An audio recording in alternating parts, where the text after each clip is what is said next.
দেখতে দেখতে আজকে রোজার অষ্টম দিন চলে এলো। ক্লান্তি থাকলেও আল্লাহর রহমতই আমাদের রোজা রাখার শক্তি যোগায়। সকালবেলা গোসল সেরে আমার ছোট্ট মেয়ে রেডি হলো আজ ফুপুর বাসায় যাবে বলে। চলুন আপনাদের একটু ঘুরে নিয়ে আসি ওর ফুপুর বাসায়। ওর ফুপাম্মার ছাদ বাগানে ঢুকেই মনে হলো যেন এক স্বর্গীয় বাগানে পা রেখেছি। দেখেছেন কি পরিমাণ সজনে ধরে আছে। সজনের গাছে ঝুলে আছে অসংখ্য সবুজ ছুটি।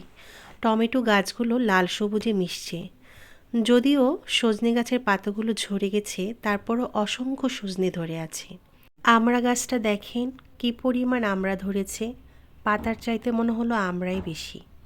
এক কোণে পেয়ারা গাছে ফুটে থাকা সাদা ফুলগুলো জানিয়ে দিচ্ছে শীঘ্রই মিষ্টি পেয়ারা আসবে গাছে। আর সবাই খুব যত্ন নেয় বাগানের গাছগুলোর। বিশেষ করে ওর ফুপা গাছের অনেক যত্ন করে। দেখেন পাথরকুচির গাছটা কি সুন্দর শেপ। আল্লাহর সৃষ্টি সত্যিই অপূর্ব, বোঝা বড় দায়। মাশাআল্লাহ। আমার বাসার ছাদ বাগানের কিছু অংশ আপনাদেরকে দেখিয়েছি। কমেন্ট বক্সে জানাতে পারেন কেমন লাগে। বিকেলে বাসায় ফিরে ইফতারির প্রস্তুতি গ্রহণ করলাম।